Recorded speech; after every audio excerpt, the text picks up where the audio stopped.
Chrono Trigger has always been one of the video games I've seen thrown around in conversations about role-playing games. In fact, Chrono Trigger has often trumped all other games, appearing numerous times at the top of RPG lists, with many fans singing the praises of the time-travelling epic. And it's hard not to be surprised. Chrono Trigger was a massive hit, taking both Japan and North America by storm. For many of us, this game was a large part of our childhood. But when it came to Europe, this was a different story, where it was never actually released for the SNES. While I can't say for sure why the game wasn't released in Europe, I do have some theories. My prominent being that a policeman walked up to Takashi Tokita and went, "Oi mate, you got a licence for that?"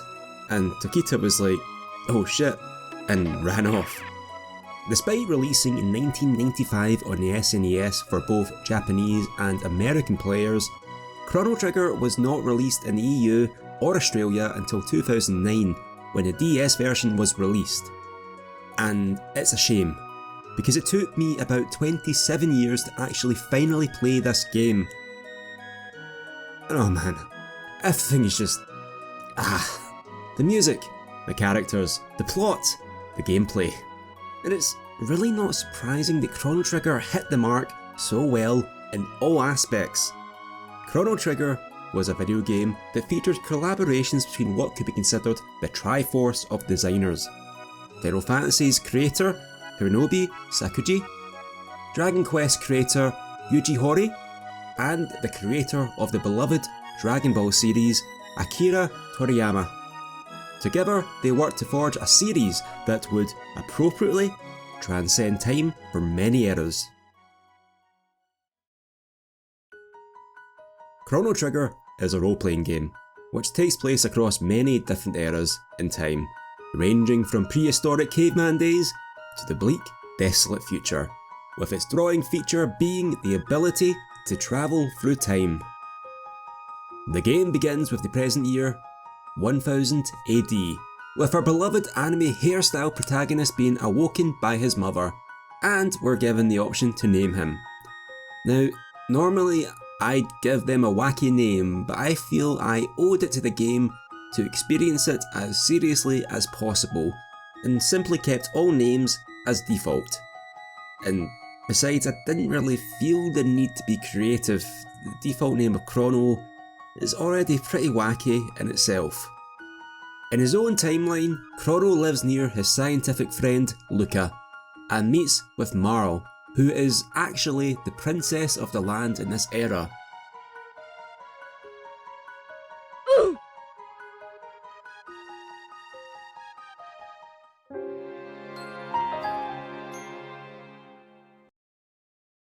Since Marl clearly has a thing for strong silent types, she's immediately attracted to our young mute fella Chrono, and accompanies him throughout the carnival. However, in a freak accident when testing out Luca's teleportation pod, Marl suddenly disappears into a portal, with Chrono chasing after her. The portal leads Chrono 400 years into the past, known as the Middle Ages, and which is currently going through a war between the humans and fiends, led by the Fiend Lord Magus. Due to the resemblance to the Queen of that era, Marl is mistaken for Queen Leene, and the search for her is called off, despite the real Queen having been kidnapped by fiends. Due to this, history changes, and Marl, being one of Leene's descendants, is erased from time, a la Back to the Future style. To save her, Chrono and Luca travel to a nearby cathedral, where they find it is overrun by fiends masquerading as nuns. So naturally we do the humane thing and beat the shit out of some nuns and save the day. Remember kids, if you suspect a nun of actually being a fiend in disguise, you have full permission to punch her square in the nose. Just tell the police and God that Noir Reservoir sent you. They'll understand. During the scuffle, we even receive a new friend who is just as passionate in nun whacking as us.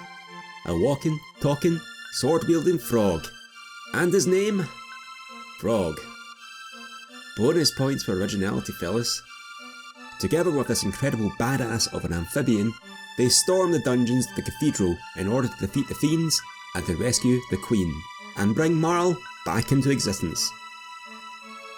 At this point, it would be worthwhile to describe gameplay of Chrono Trigger, since the Middle Ages is where most of the combat truly begins, with combat becoming a requirement, as Chrono, Luca and Frog face off against larger enemies who take the role as the game's bosses. Chrono Trigger is an RPG that utilises the ATB system seen in Final Fantasy. However, unlike the Final Fantasy series at the time, the game didn't utilise random encounters, and instead, all combat took place on the same map. While at times combat can be avoided by scooting around awkwardly past enemies, there are moments where the player might be ambushed, and these enemies suddenly appear on the screen. In combat, each character has a bar that fills up depending on the character's speed stat. Once done, the character can choose an action in combat, opening a menu of several choices such as attacking and using items. For a standard attack, the player can simply select attack, but they can also utilise stronger attacks called techs. Techs are often more powerful attacks than the standard version, and sometimes have different effects they can use. For example, Chrono learns a move called Cyclone, which allows him to whirl around a group of enemies and striking any that are nearby, allowing for multiple attacks on more than just one enemy. Some techs, meanwhile, are curative, such as Frog's Slurp, where he just straight up licks an enemy to heal them. Gross. And some even remove status effects. However, it's important to note that all techs use MP, and unless the player has enough MP on that character, they'll be unable to use a tech. But what is even more important to note is that Chrono Trigger promotes a sense of teamwork within the party, allowing party members to team up with their attacks, such as Frog and Chrono using their Slurp Slash and Cyclone respectively to become a powerful attack known as the X-Strike. And this isn't the only combination, allowing up to 45 different double techs to be used across the party. As the player defeats enemies, they gain EXP in typical RPG fashion, which levels up their characters. However, separate to this criteria are tech points, or TP for short. Once a character has earned enough TP, they will earn a new tech, allowing for up to 8 techs on a single character. And it's through these techniques that the player has a chance of fighting off many of the larger and more terrifying enemies of Chrono Trigger. With the bad guys vanquished and the Queen saved, Marl returns back to existence, and Frog leaves the party, allowing present company to return back to their own era through the time gate. However, some misunderstandings occur, and when returning Marl back to the castle, Chrono is mistaken as her kidnapper, and promptly arrested and put under trial. The trial in Chrono Trigger is probably one of the funniest moments of the game, as this is where everything the player has done so far comes under incredible scrutinisation. Of course, Chrono is innocent, but some of the player's actions come back to bite him in the ass. You see, the game has been watching your exploits, and sometimes players get a little bit too greedy for their own good. Often, players will see moments where they can pillage hidden coin, such as Gil hidden away in a kid's drawer in Final Fantasy VII, and often they simply don't face punishment for such despicable actions, but not Chrono Trigger. It's almost as if the developers knew all too well how fickle players can be and used it against them. For example, at the Millennial Fair, Chrono could discover food in a sack and choose to eat it to replenish his health and MP for free. Or so you'd think.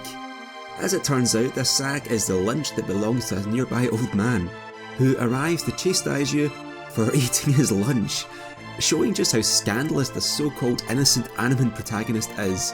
The absolute rat bastard. This is just one example of how innocuously wandering around the town may have caught some unwelcome attention. Another example is that a nearby merchant asks Chrono to persuade Marl to sell her pendant. While no matter what, the pendant will remain on Marl's person, passerbys will comment on Chrono's eagerness to sell her belongings and how greedy he must really be, which, indeed, sways public opinion on him, especially with the jurors of the case. There are several other factors which, in the end, help the jury decide on whether Chrono is guilty or not. Regardless of what the jury thinks, Chrono will still be locked up and scheduled for execution, but the ability to persuade the jury that he's innocent rewards the player with a few ethers. Not an exceptionally extravagant reward, but still a humorous mini-challenge within the game that expertly uses the player's lack of boundaries against them. However, Chrono bursts out with the help of Luca, and they flee from the king with Marl, entering into another time gate. This time gate instead leading the trio into another era, which is the far future in the year 2300 AD. The lands are incredibly desolate and deprived, with ruined structures and humanity pushed to the brink of starvation, in a frightening depiction of the future.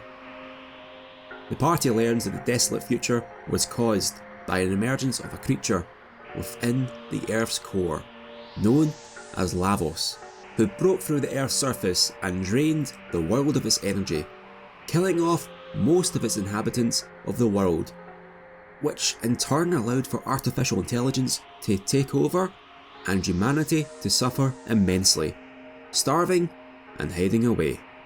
Determined to prevent the end of the world, Chrono and his posse vow to defeat Lavos, and while also dwelling on the impending doom and suffering of the human race, what better activity can be done than jetbike racing? Chrono Trigger features a few different minigames for the player to join in on, such as racing off against a robot called Johnny, which is a small race game where they compete to see who can finish first. Along the way, they encounter a robot nicknamed Robo, who joins the party and helps them by advising them to enter a nearby factory. Here, it turns out that many of Robo's peers have turned their backs on the mechanical man, seeing him as defective for not following his objectives in eradicating humanity. With this, Robo vows to help Chrono in his quest to save the world and prevent such a bleak and desolate future as they enter through another gate, and the party provides something that humanity has not had in years: hope. Taking the new time gate with 4 people results in the gate overloading and sending them to the end of time, a location not truly found within the scope of the timeline, where a mysterious old man resides.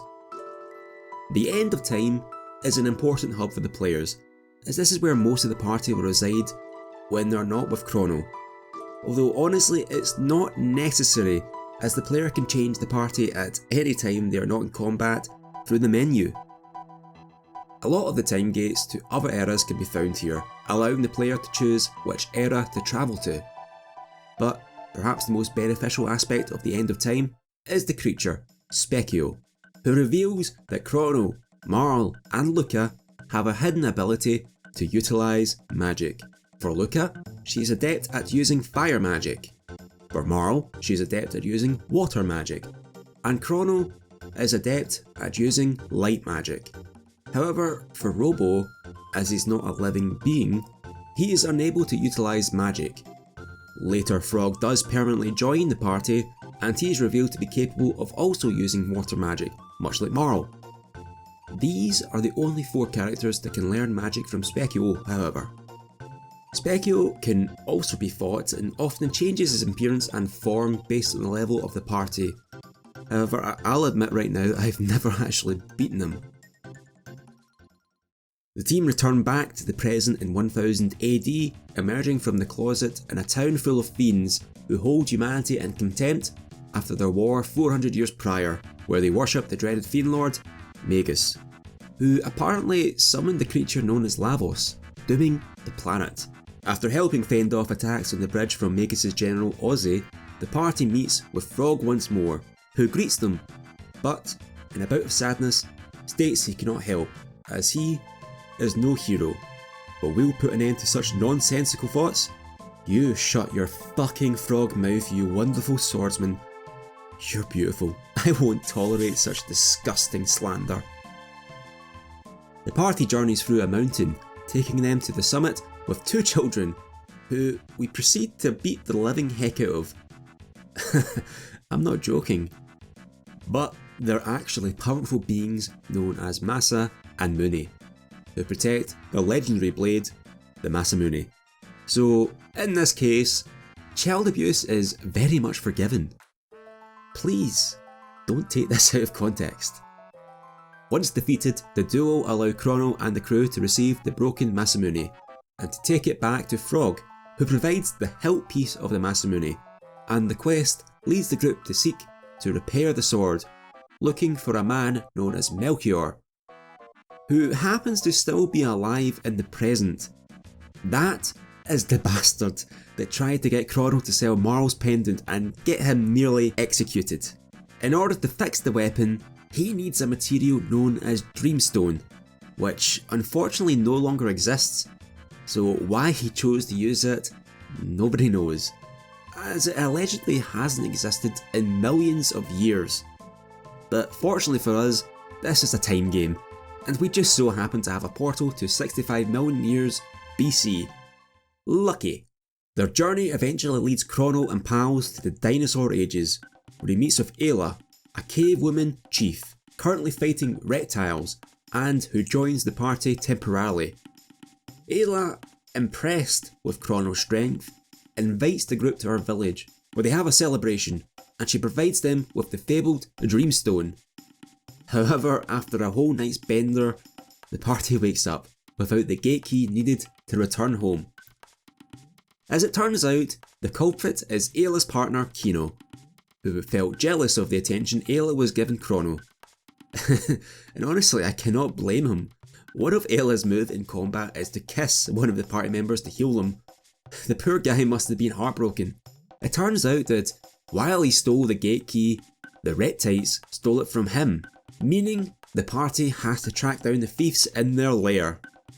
The key is held by the leader of the Reptites, Azela, who sicks her big buffy dragon boy on Chrono and the gang. However, the beefcake muscles the dragon aren't enough to stop Chrono's team, and they retrieve the gate key once more. Saying goodbye to Ayla and her absolute cuck of a partner, the party return back to the present to have Melchior repair the sword, and once repaired, Frog takes the sword and the player learns how he came to be in an appropriately depressing backstory. Originally a human known as Glenn, he grew up bullied, but often protected by his best friend, Cyrus. Cyrus would eventually grow up to be a royal knight for the king, and soon Glenn became his squire.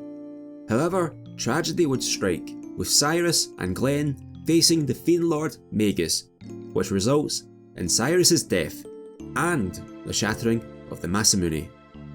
Finally, in an effort to taunt the young squire, Magus gives the young man the appearance of a frog and sends him flying off the mountain, awakening as a frog creature, living with the regret of not being able to save his friend and living in isolation, no longer referring to himself as Glenn, but instead, Frog.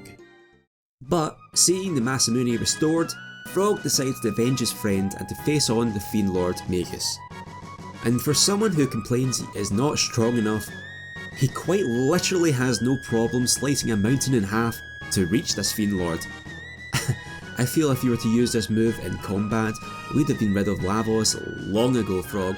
With the help of our dazzling star, Frog, the party arrive finally at Magus' keep, and they face off against his generals, Ozzy, Slash, and Flea.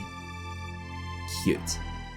Finally, the moment arrives as the group faces off against the big bad Magus himself, who also has the ability to cast magic, much like the party. During the fight, Magus reveals that while he is summoning Lavos for his own reasons, he did not in fact create Lavos. With Lavos summoned, a time gate appears, sucking everyone inside, including Magus. The party awaken in 65 million BC with no sign of Magus, and where they find that the Reptites have attacked a nearby village and burned it to the ground, Ayla seeks revenge, joining the party permanently. Unlike the other party members, Ayla cannot equip weaponry and instead fights unarmed. Furthermore, unlike the human characters, Ayla does not have the capacity to wield magic. However, what she can do is charm enemies by blowing them a kiss, making them relinquish rare items such as weaponry. Again, I think we are seeing why Kino might just be a bit jealous. Together, the group storms the reptile lair, battling through many dinosaurs before coming face to face with Chief Azela, riding atop of a larger dinosaur. So basically it's a dinosaur riding on top of an even bigger dinosaur. But even giant dinosaur mechs aren't enough to stop the team, who proceed to absolutely eradicate Azela after Dinosaur Chrono. And in the end, it wasn't a meteor or ice age that wiped out the dinosaurs, it was just a really aggressive bunch of people beating the living snot out of all lizards. However, as the battle ends, the team notice something falling from the atmosphere, which they narrowly avoid by flying away, and which Ayla dubs Lavos, which means fire big in her language.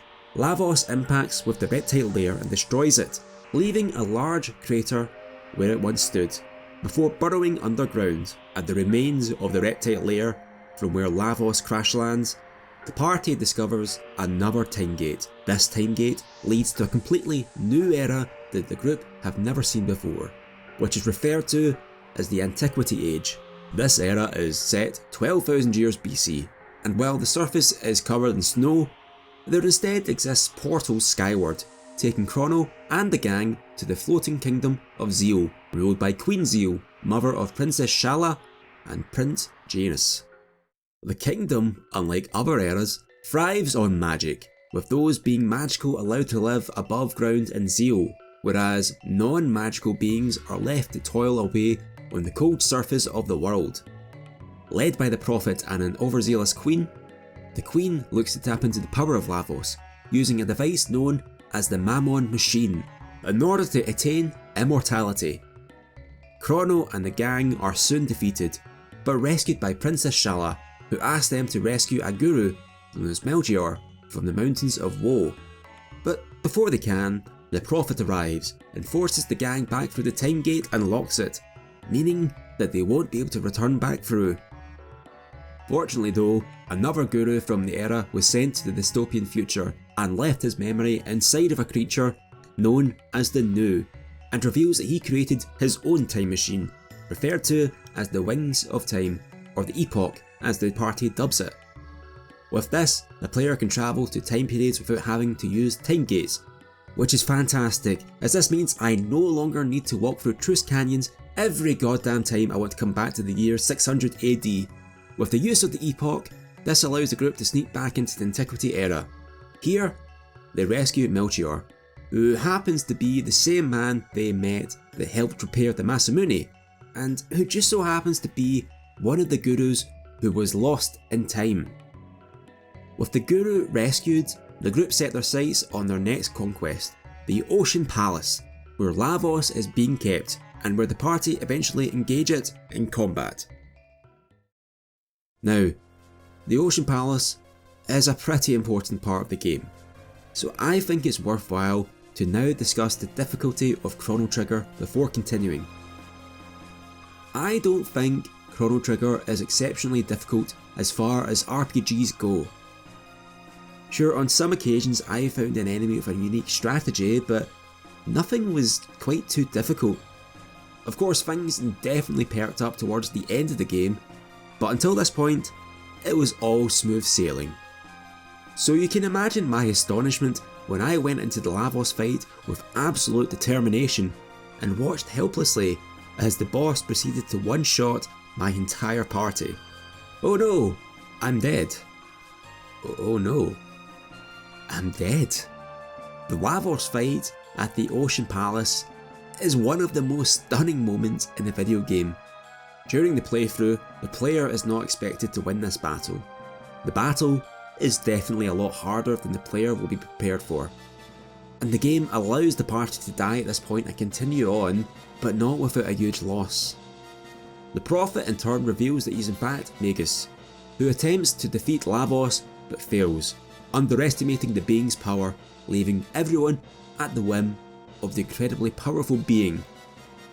In response, Lavos prepares to annihilate everyone, but Chrono instead approaches, and there's a horrifying moment as I watched as the game completely removed the protagonist's plot armour and absolutely eviscerated my main character. At this point in the game, Chrono is gone, done and dusted.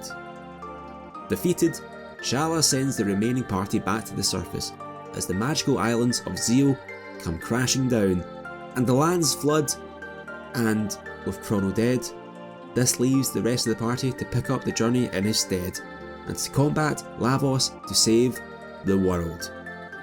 And if the player wants to, they can continue on to fight Lavos to exact vengeance for taking away Chrono, with whoever is selected first in the party taking the lead. So naturally, my main character role went straight to my man, Frog. However, the Queen's assistant Dalton appears, capturing the party and locking them away, while he looks to take the Epoch for himself.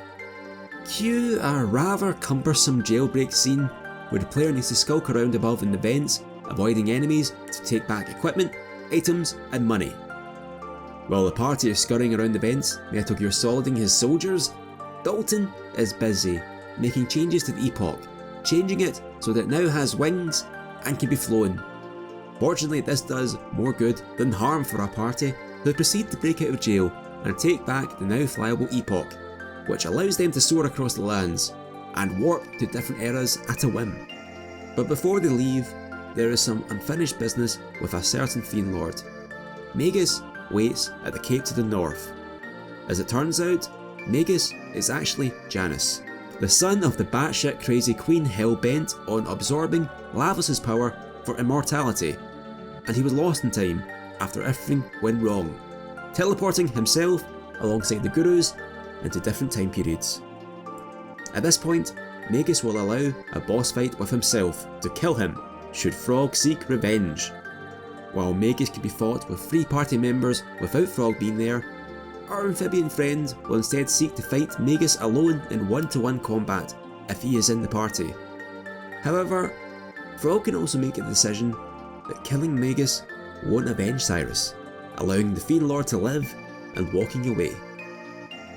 So instead, Magus is like, cool, anyway I'm going to chill with you guys, like the weird goth kid at your table in school, joining the party. I don't think anyone saw that coming. Like, I mean, sure, you started a huge war a couple hundred years ago and killed a bunch of people, and you're like the fantasy equivalent of Hitler, but you know what, you seem like an okay dude to me, come along.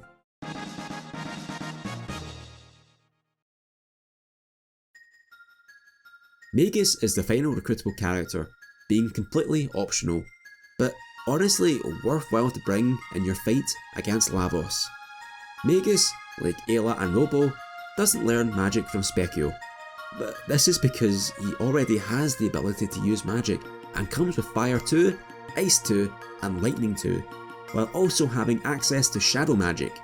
However, unlike other characters, Magus doesn't have any double techs that can be combined with other party members, which does solidify his personality as a cold loner. He does, however, have access to a more powerful form of combination attack, known as triple techs, which I'll discuss now. As the player learns more techs for their party and unlocks further double techs, they will also gain access to powerful moves known as triple techs.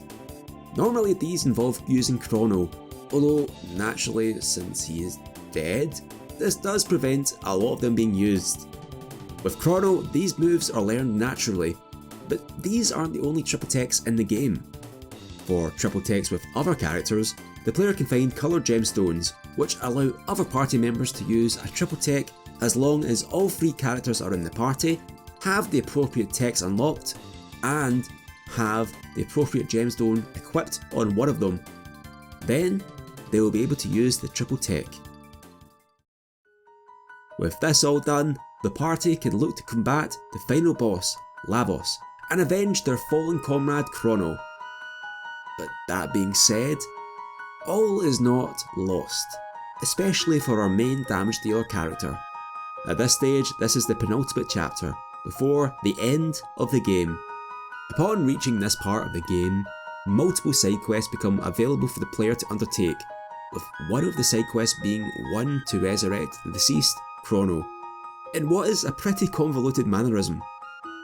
The game makes it very much clear that Chrono, while being dead, can be brought back, with Magus telling you to speak to the guru Gaspar, who happens to be the old man found at the end of time. Gaspar tells you of a method to bring back Chrono, and gives the party an item known as the Chrono Trigger. Speaking with one of the sages trapped in the future, the player is advised to find a clone of Chrono, which already seems like a pretty big ask, but apparently it's available as a winnable prize at the carnival, which is incredibly unsettling. All the player has to do is gamble away points from the festival and copy a doppelganger's moves in order to receive a near perfect copy of Chrono. It's even as silent as him, in fact it is perfect. Once the clone is received, the party journeys to the top of Death Peak, where they set off the Chrono Trigger, sending them back in time to when Chrono was Thanos snapped out of existence. With time frozen before the killing blow, they replace the real Chrono with the lifeless clone, and take the real one with them back to the future, bringing him back for the rest of the game.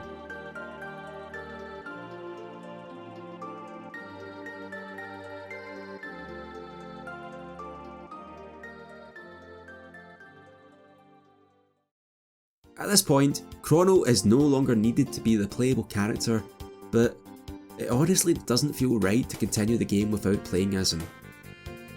There are a few different side quests that the player can also participate in, which most correlate with members of the party, and these all bring in that ever-lovable theme of meddling with time.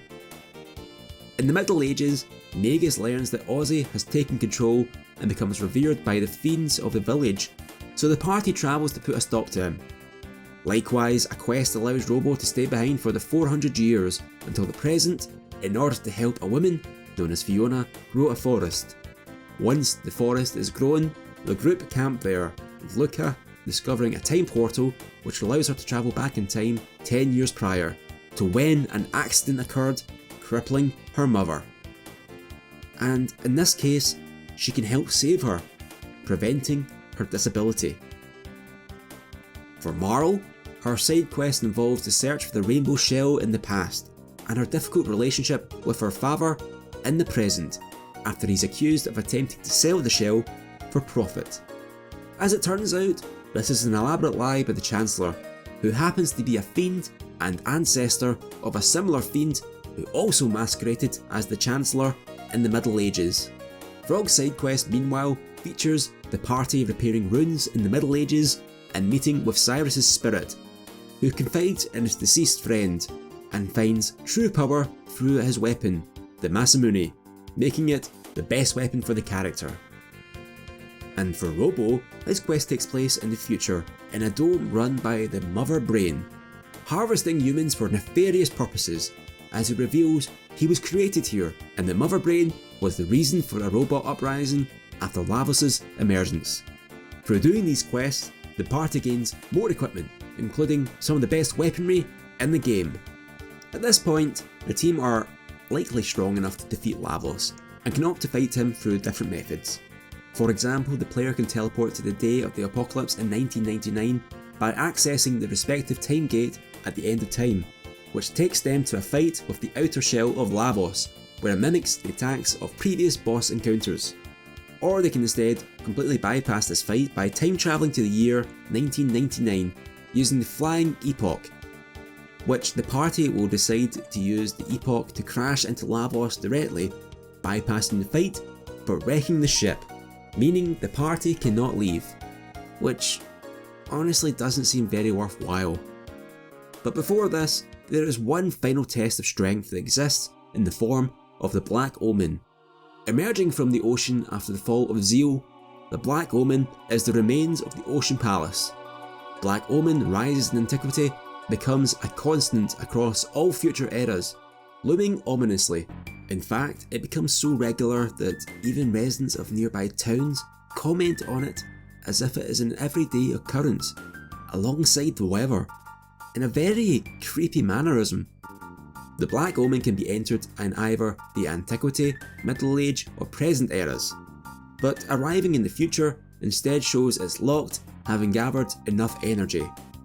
Once inside, many tough enemies lie in waiting, fighting through several bosses before coming face to face with Queen Zeo.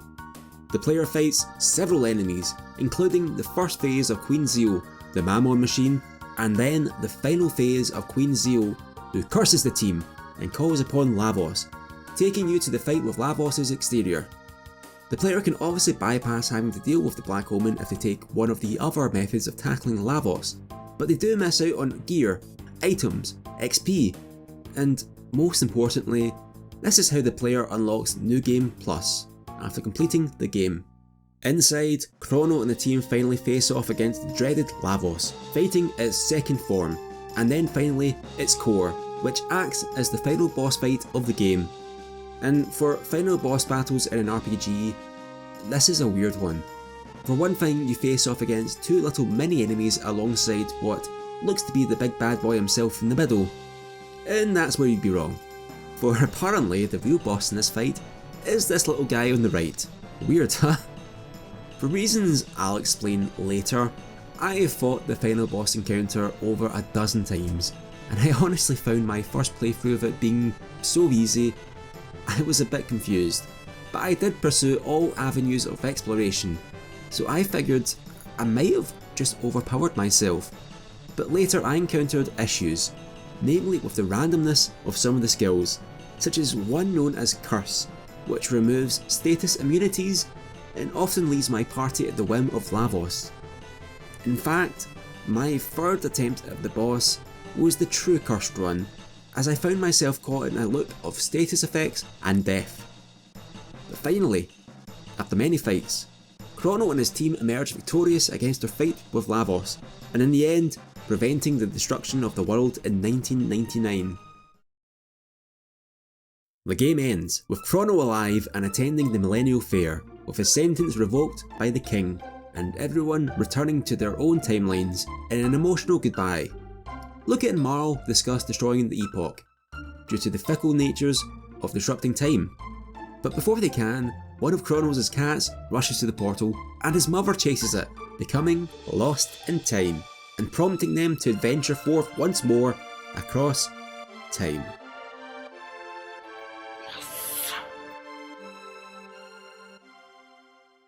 But just because I got this ending does not mean that you may have, and that's one of the truly wonderful things about Chrono Trigger.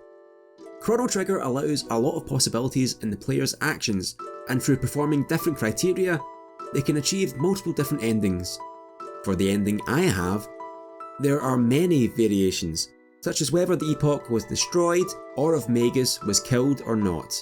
These all come under the same ending though, but there are some vastly different ones for the player to achieve. For one ending, I tackled Lavos quite early into the game by not listening to any of the advice of the old man who told me to avoid the time portal held within the bucket. Now of course, when an old man explicitly tells you not to touch a time portal inside of a conspicuously placed bucket, you're obviously going to want to touch the time portal inside of that conspicuously placed bucket. This bucket leads to the year 1999 AD, which is the day of Lavos' emergence, and also where the final boss fight will take place. In the end, I didn't manage to beat Lavos on the day of the Cataclysm, and the game over actually continued the story, showing the world being destroyed by a Lavos without the party there to stop him, resulting in the doomed apocalyptic future. However, let's consider a second possible ending. What if the party never resurrected Chrono with the Chrono Trigger, and instead continued on to fight Lavos and succeed? In this ending, I tackled Lavos with a party of Frog, Marl and Luca without having resurrected poor Chrono.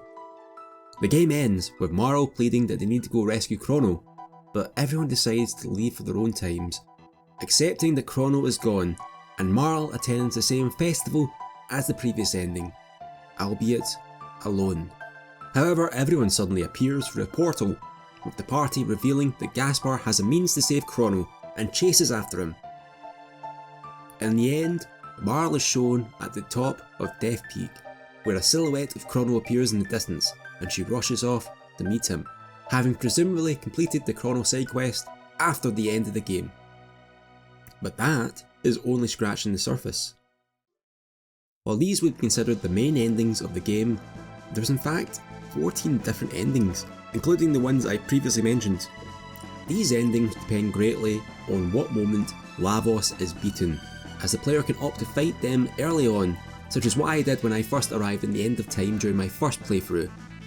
This is where New Game Plus mode comes in handy. Once New Game Plus is loaded, the characters retain their level and gear, meaning the player will be a lot more powerful the second time, and Lavos can essentially be fought immediately in this mode. So of course I made the incredibly stupid decision to increase a 20-hour long game that I loved, and increase that further by pursuing as much content as possible by completing it a second time. In New Game Plus, the first ending available is the Programmer ending, which can be achieved by either accessing a portal now available at the start of the game and killing the final boss, or by defeating Lavos in the Ocean Palace fight, where the player is expected to lose. The game refers to this as the most difficult ending, and this takes the player back to the end of time, now referred to as the Developer Room, with comments made by the developers of the game.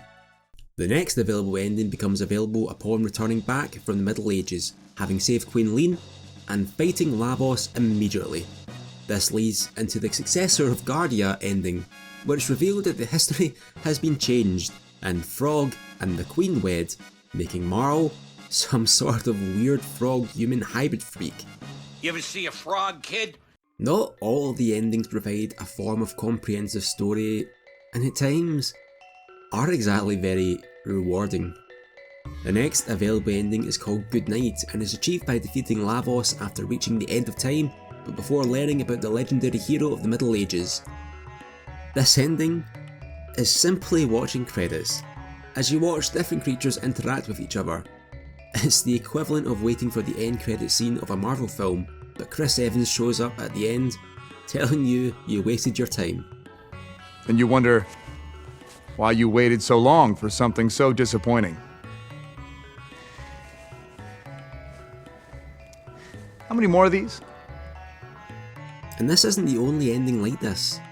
After returning back from the prehistoric ages, but before returning to Masamune to Frog, if you fight Lavos, you'll be treated to a simple ending, showing different characters of the game. Perhaps not very worth saving the world, but what can I say? The completionist in me needs to do so.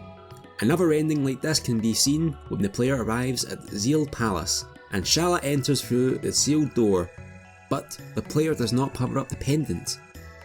This instead leads to another joke ending, where Marl and Luca go through the male cast of the game and rate them, only to be interrupted by a now talking Chrono, who is annoyed by the friendly little slideshow. And sometimes not all endings are particularly good endings either. The legendary hero ending, for example, is where the player completes the game where the young boy Tata is assumed to be the hero to end the war and Magus' tyranny.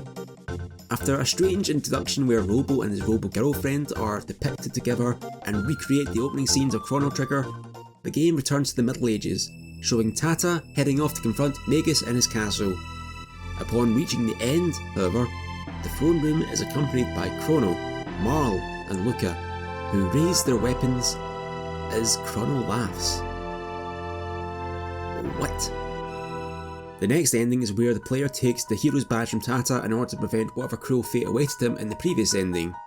With Lavos defeated, Chrono, Marl and Luca go back home, but leaving a few things unresolved.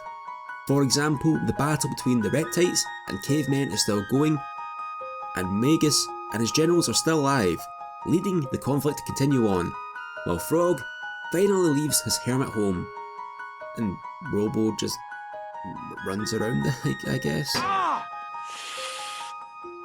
Ah! Ah!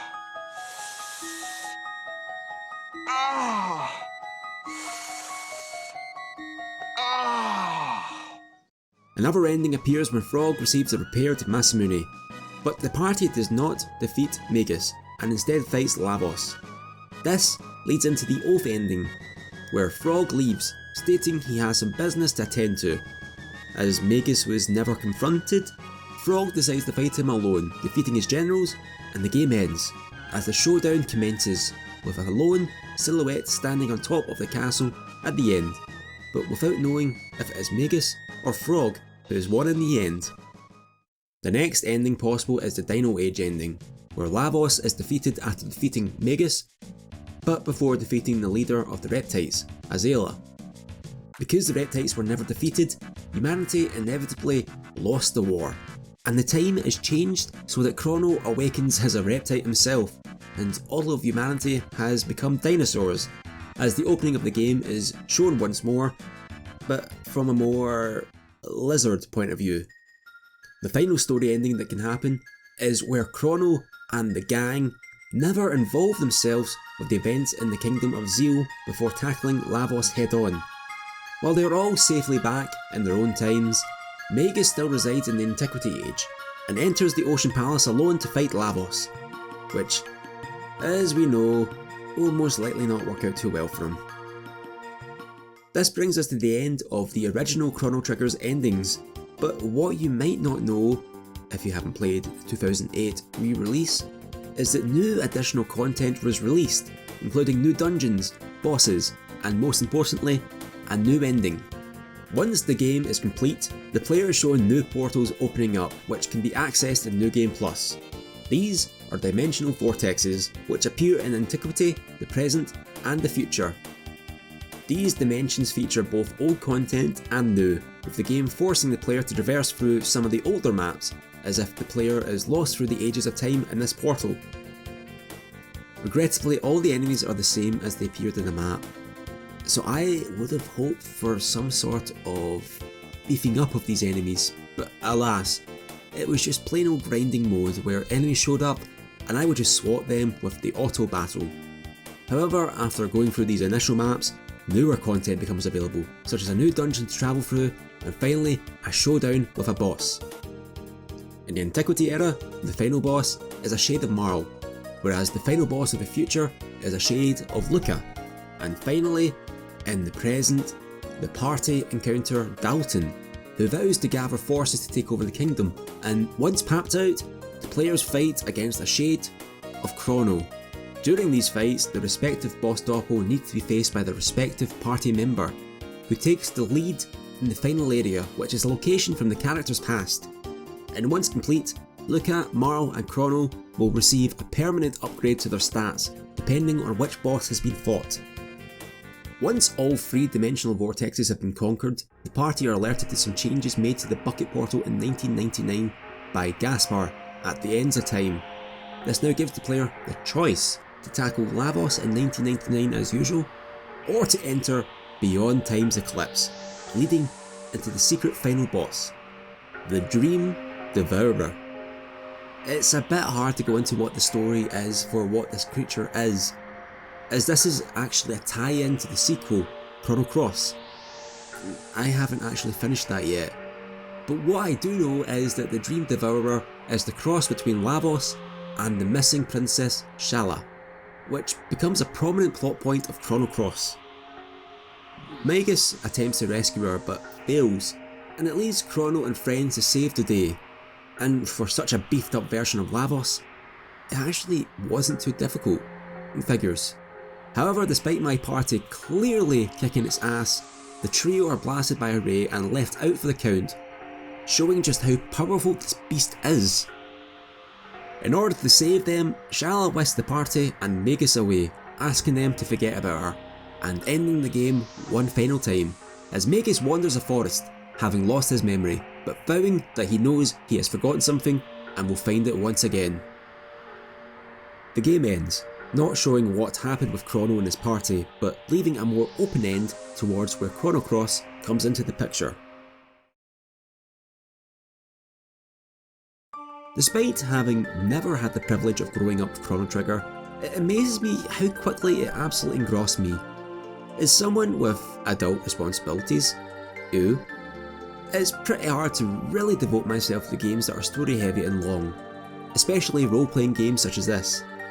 And yet, once I picked up Chrono Trigger, It's almost as if all the nostalgia I held for older games, such as Final Fantasy, came back. Everything about this game absolutely captivated me, and I spent many nights in my beanbag in front of my TV, playing in what I guess is kinda like how it used to be back in the days long gone by.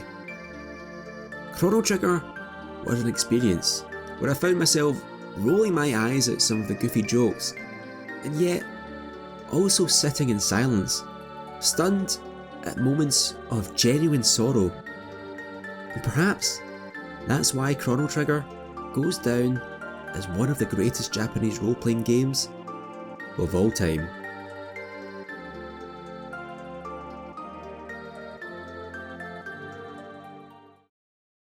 Want to make sure you don't miss out on the video for Chrono Cross?